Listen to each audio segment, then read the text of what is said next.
بسم الله الرحمن الرحيم الحمد لله الحمد لله وكفى وسلام على عباده الذين اصطفى خصوصا على سيد الرسل وخاتم الأنبياء وعلى آله الأزكياء وأصحابه الأتقياء أما بعد.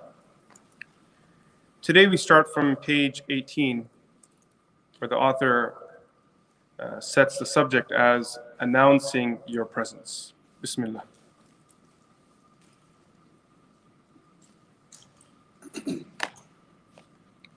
بسم الله والحمد لله والصلاة والسلام على رسول الله.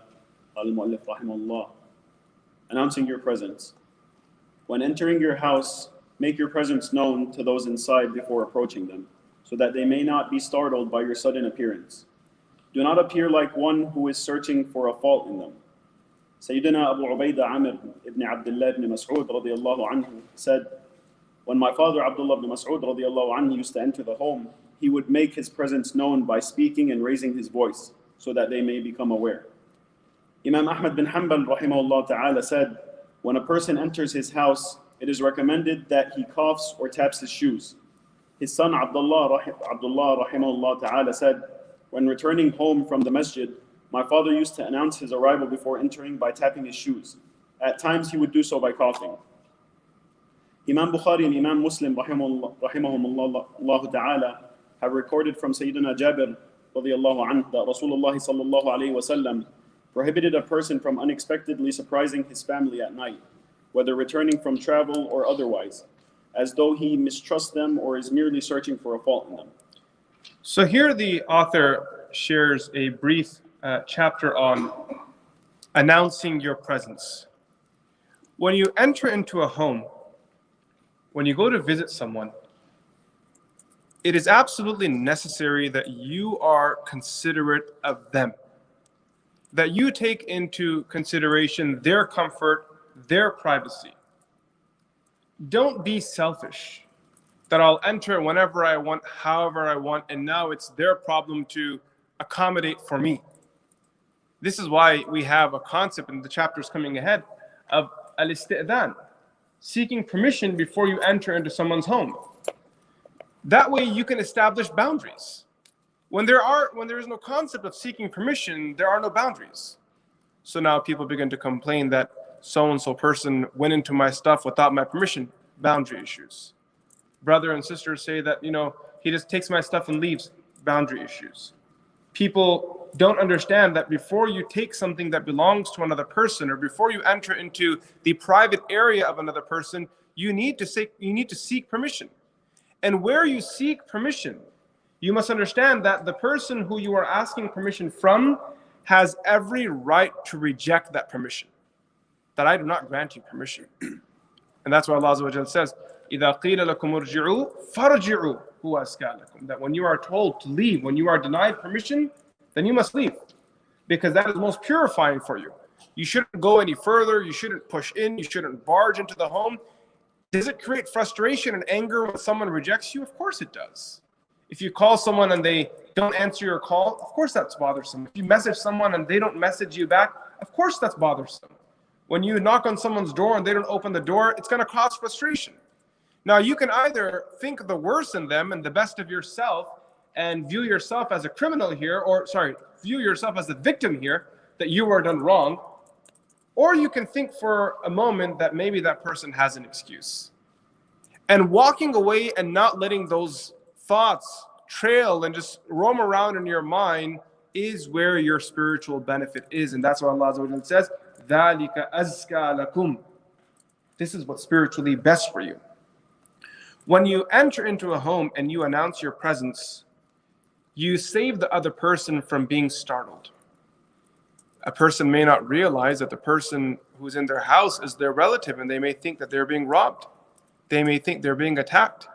When you read stories of people who accidentally, in America more than other parts of the world, shoot their family members, it's horrific. When people accidentally attack their own family members, it's horrific. So how you avoid this is by announcing yourself, that I am Hussein. That way that person knows that the person who's just entered into the home is a friendly and not a foe.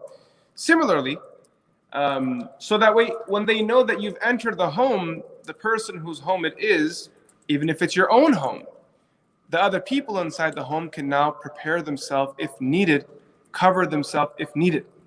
So that way, when you do see them, they're in a manner that they feel comfortable presenting themselves. So here, he points out another beautiful narration of Bukhari and Imam Muslim rahimahumullah ta'ala, where Rasulullah sallallahu alaihi wasallam told the companions to avoid returning home at night. And the reason for this was that you might see something when you return unannounced and read it out of context. And that might bother you, right? Not giving the other person an opportunity to explain. You might come home and maybe someone's leaving the home. That might create doubt in your heart. There could be 100 legitimate reasons of why that person was there, but the thing was you caught that person off guard. Don't do that. Rasulullah sallallahu alaihi wasallam, if he was going to return to Medina Munawwara and night was coming in, he wouldn't enter into Medina at night. Outside Medina at a distance, he would tell everyone, let's settle down here. And they would take a little rest. Maybe a few miles of journey would remain. They'd wake up the next morning and then they travel the rest of it. Arrive in Medina Munawwara early. It was a habit of Rasulullah sallallahu alaihi wasallam that when he would return to Medina from a journey or trip, his first stop would be at Masjid al-Nabawi. Rasulullah sallallahu alaihi wasallam would pray salah there. People would come to greet him. They'd have a lot of things to say. He'd love to listen to them.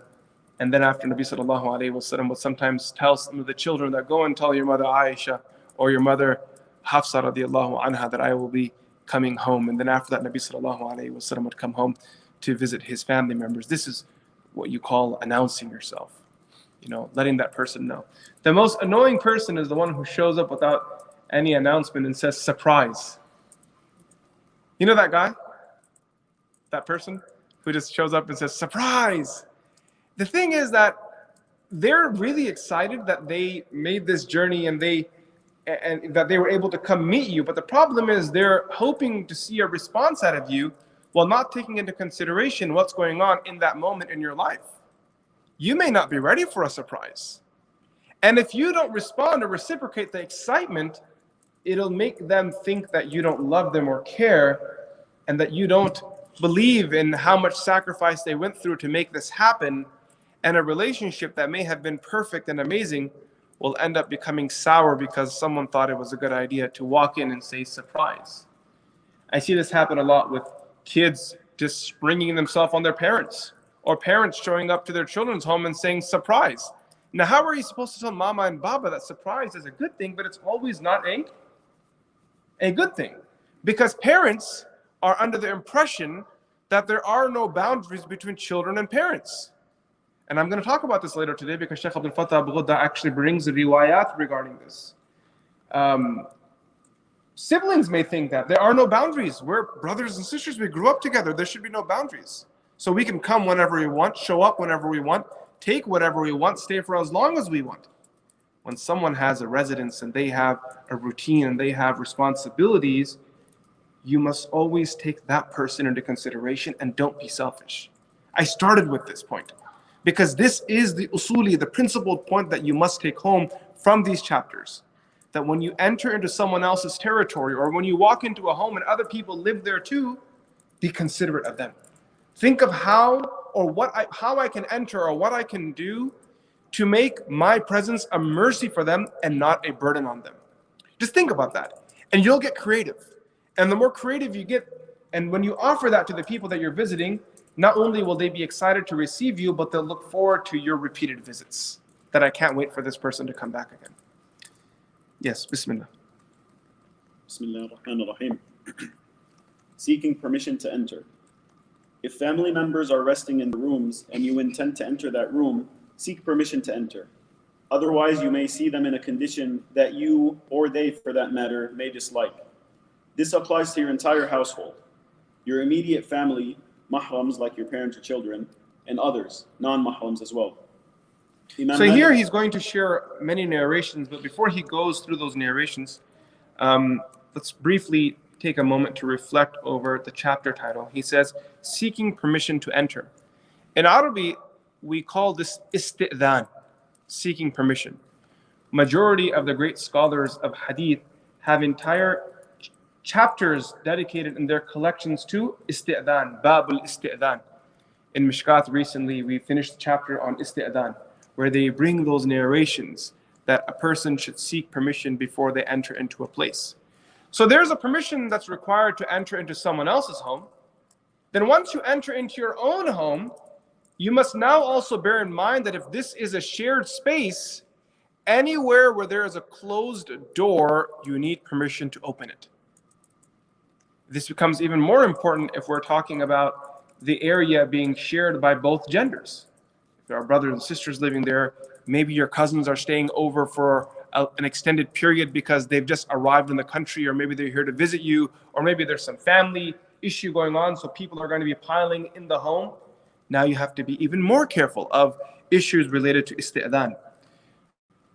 Now, when you seek permission, as I mentioned just a few moments ago, you can't demand to enter, because that goes against the essence of seeking permission.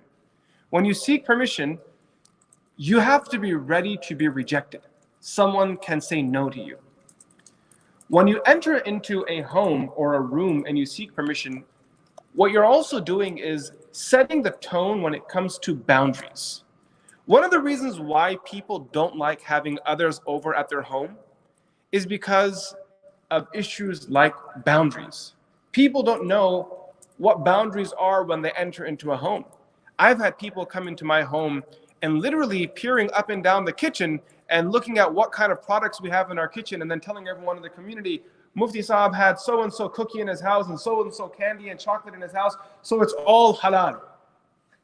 And then I'm getting a bunch of phone calls. Mufti Saab, someone said you had so-and-so chips in your house, and that you had, a shopping bag from so-and-so store in your home. So does that mean you shop from there? What are your thoughts on the ethical issues related to shopping at so-and-so store? And now I'm under full interview. So then you think to yourself, yeah, better than that is that you don't invite people over. Because people don't know boundaries. There are people who've told me that someone enters into their home and they go to the bathroom and they start going through the drawers, opening up medicine cabinets. These things are all wrong. Walk into someone's home and opening up their fridge. You can't do that. You walk into someone's home, they invite you to sleep inside the guest bedroom. You can't open up the closet. It's not okay for you to open up drawers. And I know this because we are taught this as Muslims. I travel all the time up and down this country. And when someone invites me over to their home, if there is anything beyond what is apparent and visible in front of me that I wish to access, I need to get their permission. That I notice that there's a drawer there. May I open the drawer? May I hang a garment inside the closet? Let me get permission from you, because I don't want to open up that closet without seeking permission. Anything that's closed, before you open it, you must get permission. Anything that's upside down, if you want to turn it around and look at it, you need to get permission. Learn to set boundaries. Don't let your eyes wander around and examine everything in the home. I've seen people who've gone to a person's home and tried to, just look at the movie titles and make assessments on that person, start passing judgment. He watches this movie, she watches that movie. That means this person is like this. You go to someone's home, and this is a common one. Some of you are going to know what I'm talking about. You go to someone's home, and then you quickly open up Redfin. You guys know what I'm talking about? Zoya knows what I'm talking about. When you enter into someone's home, you open up Redfin and you quickly check the value of the home that you're sitting in, how much they bought that home for, and what's the market value for that home. And then you start passing judgments on the person who's hosting you. That, okay, so you have a really good job. Tell me what industry you work in. How do I get in? And so it's all prying, and it's not minding your own business. And this is why people don't feel comfortable having others over, right? Because someone's going to pass judgment. I went to a house once, and we had a great dinner there. There was a person who was very kind and generous. They invited us to a dinner. We had an amazing meal. On the way out, one of the people that was with me said, so Mufti Saab, what did you think of the food?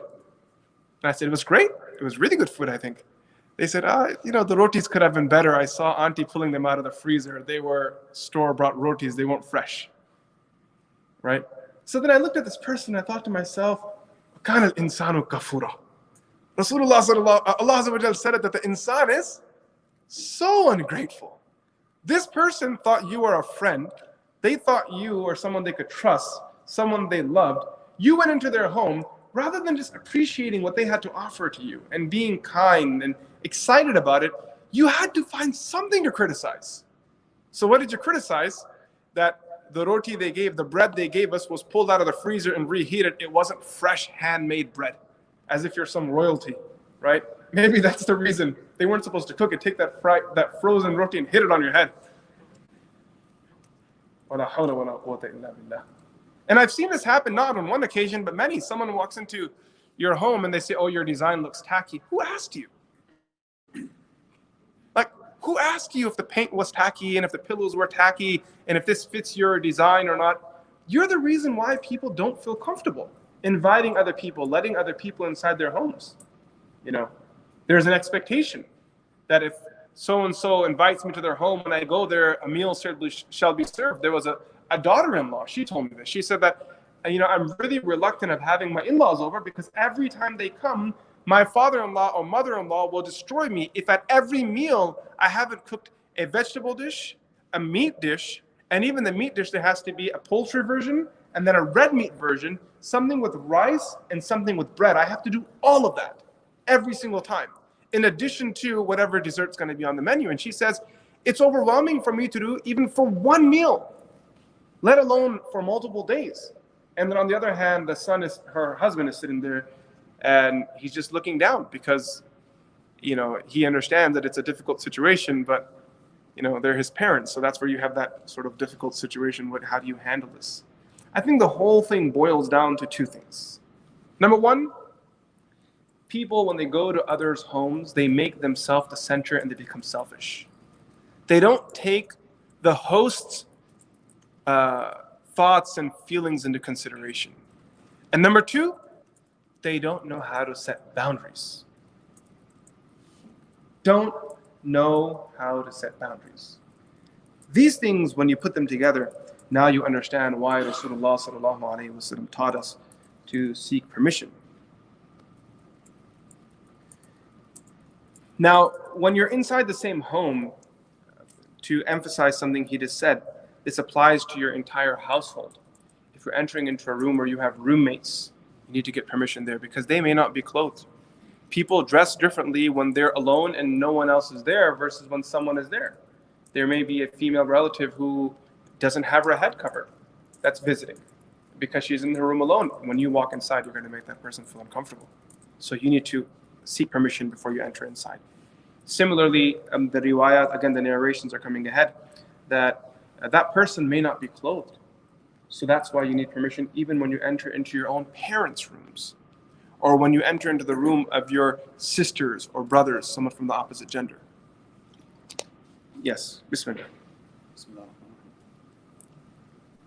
Imam Malik rahimahullah ta'ala has recorded in his Muwatta from Sayyidina Ata bin Yasar rahimahullah ta'ala that a man asked Rasulullah sallallahu alayhi wa sallam the following: should I seek permission to enter my mother's room?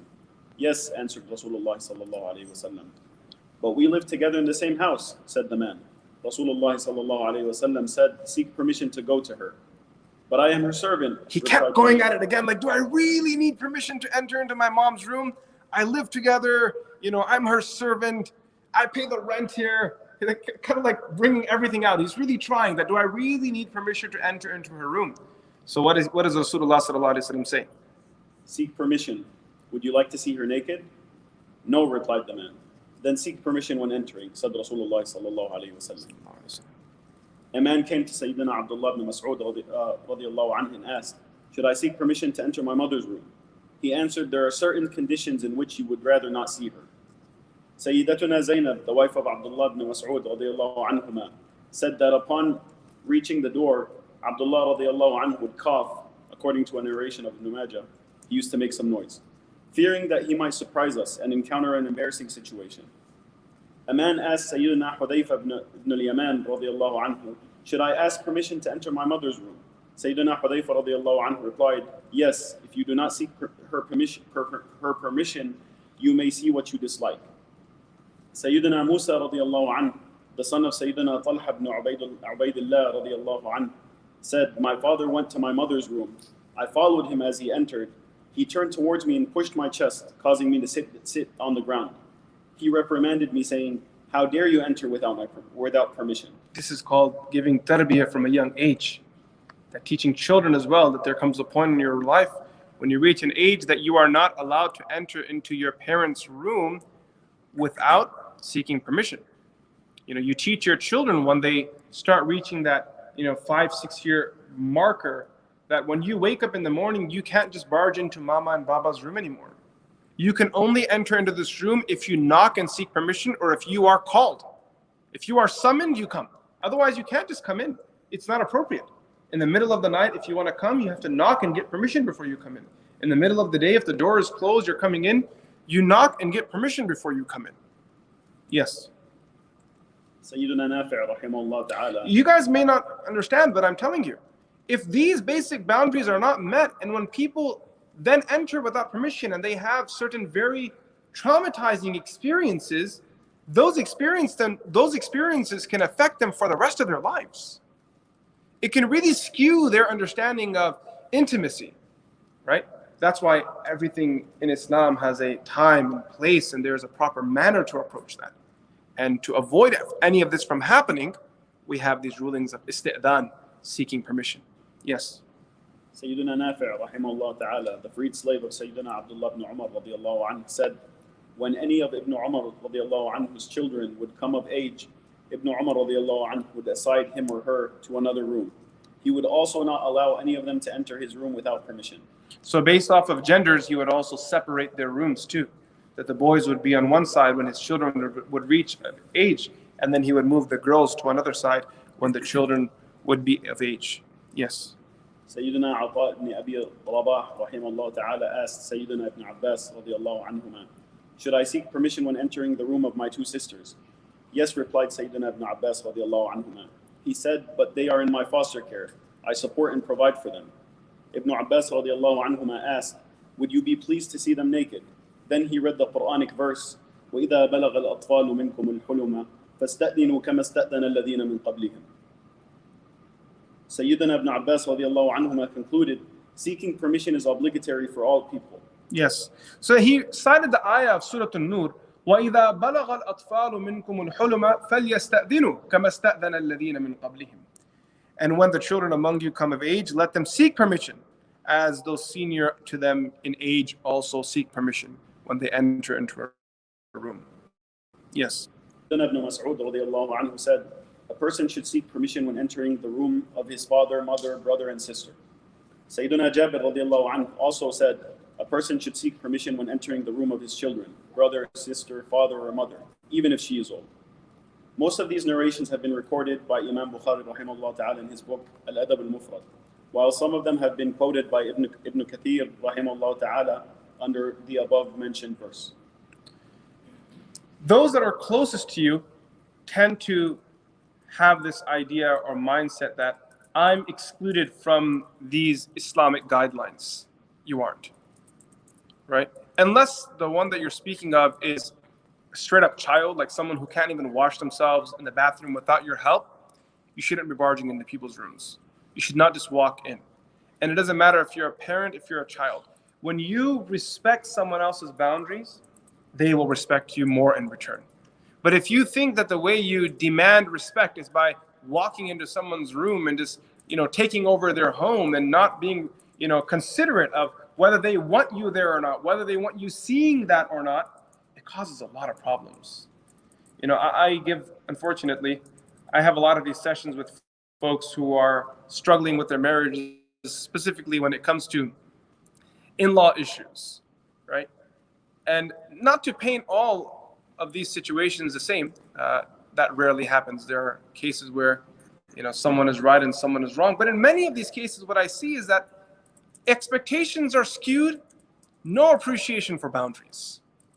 The mother-in-law says, oh, this is a nice dress. I haven't seen you wear this one before. Where did you get it from? How much did it cost? Was it on sale? Did you get any accessories with it? And you're like, slow down, auntie. Like, that's too fast. You can't ask all those questions in one breath. You can ask one a week maybe, and then we can work our way from there and figure out the rest of them as we go along. These things, the more you respect someone else's privacy, you have to keep in mind that person will appreciate you that much more. But if you don't respect them, then they're going to detest you and they're going to move away from you. And that's when relationships get extremely sour and bitter. Yes, go ahead. Be quiet while others are asleep. If you enter a place where people are asleep, whether at night or during the day, be quiet and gentle. Be considerate. Do not cause any undue noise when entering or exiting.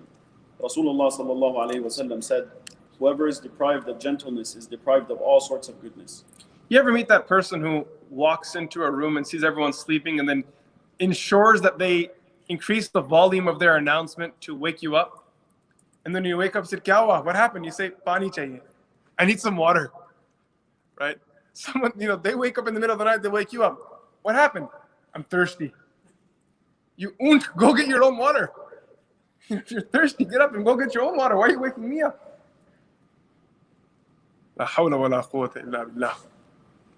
So people, they don't understand that just as you need your rest, just as you get tired from your busy day, so is that other person.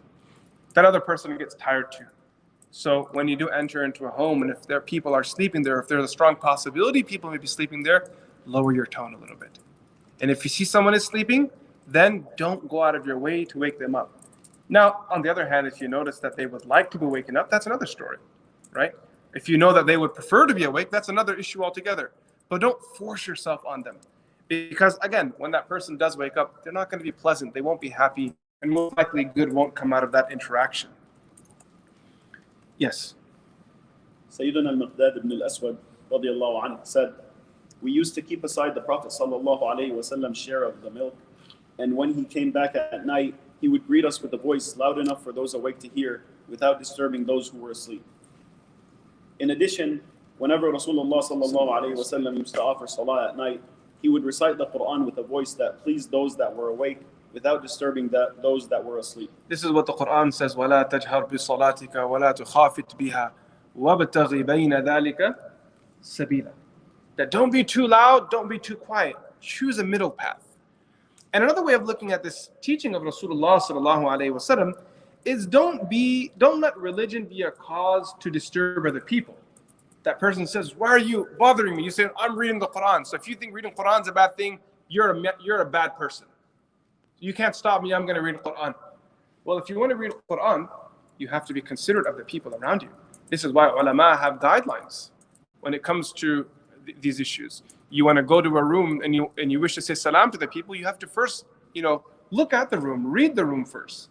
If someone's eating food, the ulama, they say it's better off not to say salam while they're eating. Don't disturb them. Someone's sleeping. You don't walk into a room and say salam to someone and demand a response from someone that's sleeping. Someone's reading the Quran. You don't go up to that person, say salam, make them stop their tilawah so they can respond back to you. Someone's doing wudu. Someone's doing dua. Someone's praying salah. This is why you won't find in the works of the earlier fuqaha this thing that we have, that someone walks into the masjid and shouts assalamu alaikum out loud, demanding or hoping for a response from everyone. This is not you won't find this in early Islam. The way of entering the masjid, the proper adab was greeting the masjid by praying 2 rak'ah. We call it tahiyyatul masjid, which literally means greeting the masjid. Tahiyyatul masjid, the greeting of the masjid. That's what this word means. That when you would enter into the masjid, you would read 2 rak'ah and that was it. You would sit down.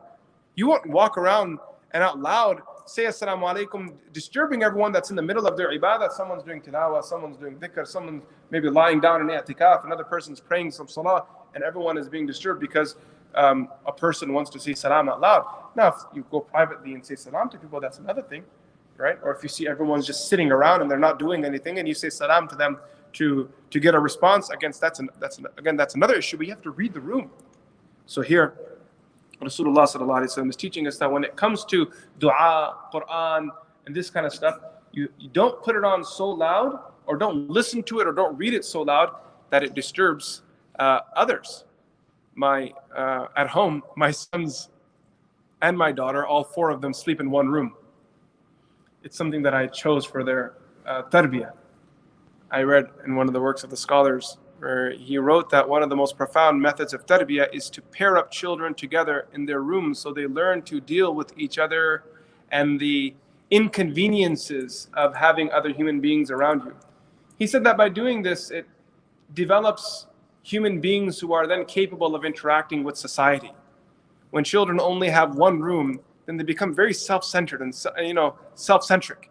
And then for them to interact with the world, that only happens if the world is willing to come to terms with them. They won't adjust with other people.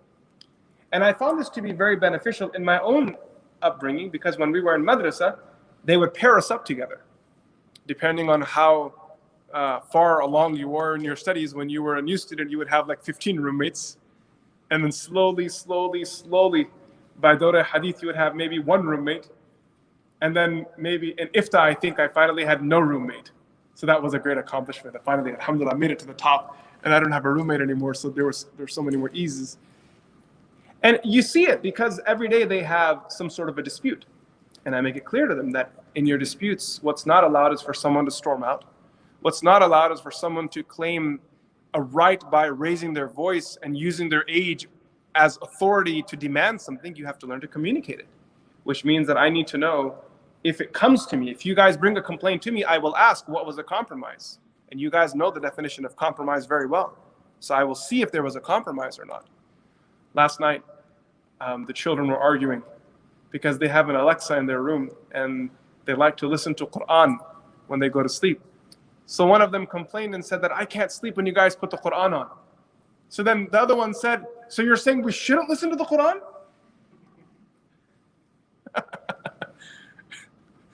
So I was walking past the room and I just laughed.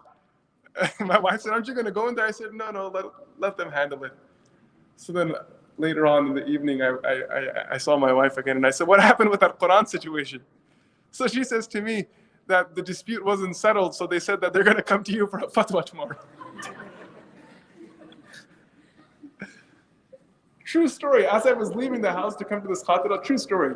The last thing that happened before I left, I don't know if you guys noticed that while I was leaving, I stopped in the garage for a moment. I paused there.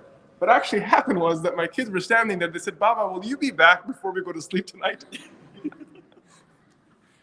There's a dispute at home that needs to be solved. So the truth is that when I do go home and they present their case to me, one is going to say that, Abba, I don't like the Quran being played at night because I can't go to sleep. And the other 2-3 are going to say that we like the Quran to be played at night because it's very soothing and calm and it helps us with our memorization. What's the answer going to be? No Quran out loud. And the reason is because you never use the deen to cause inconvenience to another person. In these matters, the qaida is حقوق العباد are muqaddam on your nawafil. That's a qaida. That maintaining the rights of other people takes precedence over your own spiritual convenience. That now you have to be mindful of that. Wallahu a'lam bis-sawab. Yes, go ahead. Knocking and ringing. By the way, this is a common thing. I think another way of looking at the same issue is, there's some people are sharing a room or a home, and then someone has a craving for tahajjud salah, and they set one of those alarms that the whole city wakes up. You can't do that. You want to pray tahajjud, you have to pray on your own schedule. You can't go around causing inconvenience to other people. There was a couple that once came to me. The wife was really mad. So I said, what happened? She said, ask him. So I turned to the husband. I said, what happened? He said, nothing, Shaykh. I just act upon the hadith and she has a problem with that. So I said, what do you mean? So he says, Rasulullah sallallahu alayhi wa sallam said, may Allah's mercy be upon the man who wakes up for the vigil prayer, the tahajjud prayer, and then he also wakes up his spouse, and if she refuses to wake up, he sprinkles some water on her. So then she looks at him and she said, he said sprinkle, not dump a bucket on me. And then I asked him, I said, what are you doing, you wali of Allah? He said, well, she doesn't wake up, so I put water on her face. And I thought to myself, La hawla wa la quwwata illa billah. And then I told him, do you not understand that most of the narrations regarding the tahajjud salah of Rasulullah sallallahu alayhi wa sallam were narrated by his wives, specifically Aisha radiallahu anha. And in so many of those situations, she herself says, I was just lying down while the Prophet was praying. I was lying down and resting. Nabi sallallahu alayhi wa sallam was praying, our room was so small that when he had to go into sajda, he would touch my foot, I would pull my feet in, he would do sajda, and then he would touch my foot again when he was standing up, I would straighten my feet out and go back to sleep. Aisha radiallahu anha. And then she said, I saw Nabi sallallahu alaihi wasallam praying tahajjud salah while I was lying down and he was crying profusely. And there's a very fascinating story under the tafsir of the ayah, inna fi khalqis samawati wal ardi wa ikhtilafil layli wan nahari la ayatin li ulil albab. Ibn Kathir narrates it from the authority of Aisha. Very beautiful narration, but I won't share it now because it'll drag out the discussion. So then I said to this individual, you have to understand that this statement of Nabi sallallahu alaihi wasallam applies when a person desires to wake up, and they almost tell their spouse that I want you to wake me up. And if it's and if I can't wake up, then you push me to ensure that I wake up. Otherwise, why is al-Mu'mineen Aisha radiallahu anha lying there and not praying salah with Rasulullah sallallahu alaihi wasallam while he's praying tahajjud salah? I asked my Shaykh this question. I said to him, Shaykh, why is Aisha radiallahu, I asked literally this question, that why is Aisha radiallahu anha not praying salah herself in all of these narrations? When I was young, I asked this question. And my Shaykh said, it shows us how Rasulullah sallallahu alaihi wasallam never imposed his piety on anyone. Fard salah, different. Nafil is different. One of my teachers, who I studied the Muwatta of Imam Malik with, along with other books, he was a phenomenal man, originally from the Reunion Islands, and taught us in the madrasa. So when he spoke, he had a very interesting French twist to his language, whether he spoke Arabic or whether he spoke English. He also learned Urdu as well. So his Urdu with the French twist to it was quite funny. So we used to call him Sufi Sahib. He was a very pious man, very, elegant, clean person. He was the type of person that, he read the books, the Shama'il narrations regarding the Prophet ﷺ's garment, and he actually went to the Darzi, the Khayyat, right? And he said to him, the tailor, that I want you to make a shirt for me that matches this exact description. And he listed out a particular type of fabric and a particular color and where the pocket was, and he listed everything else. So he used to wear this sort of kurta, this thobe that I hadn't seen sold in any other store. And it wasn't something really elegant. It had these rough edges because there are some narrations that show that Nabi Sallallahu Alaihi Wasallam wore a garment, the sleeve of which wasn't finished. It was just loose threads that kind of, that was how the garment ended. So he had this very beautiful garment he would wear. When he would teach us hadith, he always sat in the tashahhud position, even though he was very old, white beard. He always sat in the tashahhud position. And when he stood up from class, every day he almost fell over. Every single day, because his feet would go numb. So when he would stand up, there was a routine. He would stand up, immediately lean against the wall to stop himself from falling over. He would then lift one foot, move it around a little, lift the other foot up, move it around. It's not the hokey pokey, by the way. He would just do a little bit of create a little movement in his feet. He would then lean forward, grab his copy of the Muwatta, and then he would walk out of the classroom. The reason why they call him Sufi Sahib is because once in the madrasa there was a drought. And though all the water in our madrasa used to come from a well. I don't know if you know that on top there was a well there. So there was a tank there where they would pump all the water to. So because of a particular drought, there was no water. The students went to Shaykh Yusuf rahimahullah ta'ala, and they said to him that there's no water in the well. So we'd like to do Salatul Istisqa. It's a prayer in which you ask Allah for water. So Shaykh Yusuf rahimahullah ta'ala said that there is a student among you, his name is Tahir Wadi. Tell him to lead you guys. And they came to him. And Sufi Sahib at that time was a student in the madrasa. He was a young man. And they said to him, the Shaykh al-Hadith said that you will be the one who will lead us. And he stood there along with the students and made dua, and the well filled up with water. So from that day in the madrasa, while he was still a student, everyone started calling him Sufi Sahib, including Shaykh Yusuf rahimahullah, who was his teacher. He would always refer to him as Sufi Sahib. In our language means good kid, pious kid, someone who's very noble and kind. Sufi, yes. So one time, Sufi Sahib, when he would come to madrasa every day, he would drive this old, beaten up, rusty car. In England, they call it a banger. Like a really messed up, broken car. One day, he didn't bring his own car, so his son came to pick him up, and he came like in an M3. So the next day in class, Sufi Sahib was a fun guy to have jokes with because he was very humble, very timid type person. You know, you'd never hear him make a sound when he laughed. He would usually look down and just kind of laugh like this. So one day he came to class the next day. We were in Ifta. I said, Hazrat, Shaykh, yesterday we saw your son's car and everyone's talking about it's a very fancy car. So then he then said with a smile, he was looking down and he was smiling, and he goes, Khud ke liye taqwa, auro ke liye fatwa. Which means that I don't impose my piety on my children. He said, for myself, khud ke liye taqwa. I choose a higher ground, I choose the life of zuhud, I don't engage with the luxuries of this dunya. Auro ke liye fatwa. But for my own children, as long as they give their zakat and they have wealth, they can live by the fatwa. They can do what they want to. That was a very powerful interaction for me. Because we learned that day that you don't use your deen to impose on other people. You don't go around dumping water on people's face because you're having that tahajjud rush, which is probably going to last 3 days. Not to demotivate you, let the 3 days last. But it doesn't mean that you have to kind of give everyone else the guilt trip in that moment. And this is what we see here too. Yes, go ahead. Knocking and ringing. When you are at the door of your brother, friend, associate, or someone you wish to visit, knock at the door in a pleasant way which is sufficient to make your presence known. Do not unethically knock loudly or violently as a thug or an oppressor would do, thereby frightening its occupant. Gentleness, calmness, ease. Don't be intimidating. When I think of the Islamic rulings on knocking and seeking permission, I always think of the lack of etiquette people have when it comes to texting and calling.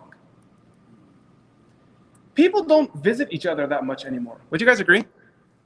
Like, how many times in a month do you knock on someone's door when you go to visit them? I'm sure you do, like, you know, your neighbor, or just you go to drop something off. So that's a thing, but it's not as common. There was a time where people would visit each other multiple times a day. If you've been back home, regardless of what part of the world you're from, Pakistan, India, you know, you're from the village in Africa or from the Middle East somewhere, you know, how many people knock on the door a day? Everyone's coming and going. It's like an open door system. People are coming multiple times a day. Khana banaya hua hai bhej rahe. Like, we made some food, we're sending it over. The kids come by, auntie chappal chahiye, I need slippers, I need to go downstairs. Okay, chappal le jao, take your slippers and go. So people are always going in and out. So this whole isti'dan thing doesn't just occur once a day or once a week. Seeking permission happens like by the 10 minutes. Someone's coming and going, coming and going. And when I think of that, I think of our phones. Because what happens with phones, emails, text messages is that people call, but they demand that you answer that call. And if you don't answer that call, they will give you one solid guilt trip. They will bully you. They will make you feel bad. They will, really let that guilt get into you, like as if they have a dagger in their hand that they're going to twist and turn to make sure you feel the pain. That's not okay. If you call someone once and they don't answer, that doesn't give you the permission to call them another 20 times after that. That's not going to make the situation any better. That's not going to make them any more happier when they do take your call. Similarly, you call someone and they don't answer, you should ask yourself why. Maybe it's possible that that person doesn't have my number saved. And maybe what I could do is send them a text message and tell them who I am, introduce myself. I have a policy that usually, unless it's someone very close to me, before I call them, I message them and I ask them, may I call you? Can I call you in 5 minutes? This is Hussain Kamani. I need something. Is it okay if I give you a phone call? Now, if it's someone very close to me, that's different because, you have informalities with people that are very close to you. So the same things here. Announce yourself before you call someone that this is so-and-so and I wish to call you. When is a good time I can call? Check out their convenience. Don't just surprise call people and then bang on the door or call them repeatedly 20, 30 times. This thuggery is wrong. It's not right. This is not the way Muslims do things. If you text someone and they don't respond back to you, don't text them another 100 times. I have a very big problem with, and I'm not speaking from a legal perspective. I think ethically there's an issue here, and maybe legally there could be a discussion in certain practices. This whole idea of people, calling, texting someone, and then having the ability to know whether that person read the text message or not, because it creates more fitna. Do you guys understand? I used to use WhatsApp like a year ago. I stopped using it. This is one of the reasons. Because what happened was that someone would message you and then they would get like a number of checks that had a particular color, and it would tell them this person read your message at this time, and they would message me back saying, Mufti Sahib, I know you read my message yesterday. It was really annoying. But then I found a hack around it. The hack that I found was that you can actually turn it off. There was a setting back there that if you press that setting, that person wouldn't know. But then what happened was that there was some other way, there was some other notification they got if the message was delivered or if you saw it, even though you had it off, where they could know whether you were logged into the app. Does that make sense? So on Android, they had this thing where you can open up a widget and you can scroll all the message through the widget without even opening up the app. So that became another sort of, but when I realized that it was no khair, because what was I running from? I was running from people invading my privacy. That's not something you run from. That's a given. Every person should have that. You know, people who have iPhones, it's the same story there. That, you know, with BlackBerry, it was the same thing. So this is not good. This is not good. These things should be turned off. People should be given their privacy, because unfortunately, we usually think the worst. Rather than thinking the best, the reason why that person didn't text me back, the reason why they didn't call me back, thinking of something good there, you know, we always think the worst. Maybe the reason why that person didn't call you back is because they needed some self-care, and that's just for them to unplug from their phone and not respond back to people for 12 hours a day. I have a policy like that. I do that all the time. Someone says, why didn't you respond? I'm on off phone duty, which means that I don't touch my phone during that time. When I'm talking to people, I don't look at my phone. So anyone that's ever had a conversation with me, one thing you'll know is that if I'm sitting with you, if I've sat with you for 3 hours, I don't pick up my phone for 3 hours. Because for me, this conversation is very important. What's happening on the phone is secondary in terms of communication. Now you can text message me, tell me something's urgent. I will then obviously call back and see what's going on. Otherwise, this whole thing that people intrude on your privacy and guilt you over it, this is not Islamic at all. This goes against all the teachings of the Quran that are related to isti'dan. It's just that now we have a new form. We have a new way of communicating. Yes. A woman came to Imam Ahmad bin Hanbal rahimahullah ta'ala seeking his opinion on a religious matter. She knocked at his door loudly. He came out saying, "This is the banging of a policeman." In other words, it is not befitting to knock in this manner. Another thing that you need to keep in mind when you do seek permission is that you don't call people or knock on the door in off hours. Someone has children at home, don't go at a time when those children are resting and start knocking the door, because that'll wake the children up. Someone's sleeping at night, you don't knock on their door unless it's absolutely urgent. You know, I shared the story with some friends. This is a long time back. I was in Chicago and I got a phone call in the middle of the night. It was in Ramadan. So closer to suhoor time, actually. So that around that 4 a.m. marker, 4 a.m. When I saw the phone call, my wife was puzzled that someone was calling at 4 a.m. She said, "Who's calling?" I said, "I don't know. I don't have the number saved, but I think that I should answer it, because if someone's calling at 4 a.m., it has to be important." I answered the call. I kid you not, the guy asked me, "Are McDonald's fries halal?" And I just felt like saying, boundaries, boundaries, boundaries. Assalamu alaikum wa rahmatullahi wa barakatuh. This is not how you do things. So again, when you call people, when you text people, when you email people, you have to ask yourself that if there's a ding or a ring that happens and that person hears that, it may wake them up. It's probably better for me to send it. Now, if you need to send it at night, send an apology. I apologize for this late night message. These things are all about kindness and consideration. And this is what Islamic manners is actually all built on. Yes. Imam Bukhari rahimahullah ta'ala reported in Al-Adab al-Mufrad that the Sahaba radiallahu anhum used to knock on the door of Rasulullah sallallahu alayhi wasallam with the tips of their nails out of respect for him. When you knock with your knuckle, it's really loud. If you're this, you knock with your palm. I'm not going to do that because it's going to destroy the mic and the whole thing, okay? You're like banging. Kolo! You're hitting it, banging it hard.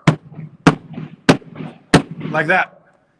What the Sahaba would do is use the tip of their fingers and do this. You guys see that? So the one that is sleeping wakes up. I'm sorry, it doesn't wake up. And the one that's awake, they hear the knock. They know it's time for them to go. When we were students in madrasa, this was common practice, by the way, that when you knocked on someone's door, you always use the tip of your fingers. That's it. when we would go to our Shaykh's home, Shaykh Yusuf rahimahullah, to receive him for Dhuhr Salah, the students would usually go to his house 15 minutes before Dhuhr and just stand outside his home. Not that he wanted to receive us, or not that there was any benefit in, like any spiritual or religious benefit in receiving it, but out of adab. Students would be free. They'd say, let's go to Shaykh's house. When he walks out of the home, we'll walk with him to Dhuhr Salah, because his home was outside of the madrasa. So we'd go to his house and we'd knock with the tip of our fingers, like that. And then he would maybe do wudu or something. 5 minutes later, he would come out, and then we'd just walk with him to the masjid, and there was a brief moment of an opportunity of just being in the Shaykh's company. Yes? Some of you I know probably think that's really weird, and that's okay, right? But it was something of great honor to us, just to have a few moments of walking with the Shaykh. It's something that meant a lot to us. Yes? This soft and gentle knocking is appropriate when the inmates of the home are close to the door. As for those who are further away from the door, it is appropriate to knock on their door or ring the bell loud enough to enable them to hear it without banging. In this regard, the following hadith was mentioned earlier: gentleness adorns every act and its absence tarnishes it. In addition, Imam Muslim rahimahullah ta'ala reported that Rasulullah sallallahu alayhi wasallam also said, whoever is deprived of kindness is deprived of all good things. Whoever is deprived of kindness is deprived of all good. Yes. One should allow sufficient time between two knocks to enable those making wudu, performing salah, or eating to finish without rushing. Maybe the reason why they're not opening the door is because they're in the middle of the meal and they don't have the luxury of sharing the meal. That might be a thing, right? So give them time. Let them finish off their meal. Mm-hmm. Some ulama have suggested that this interval be equal to the duration of 4 rak'at of salah, since it's possible that a person may have just commenced the salah before you knocked on the door.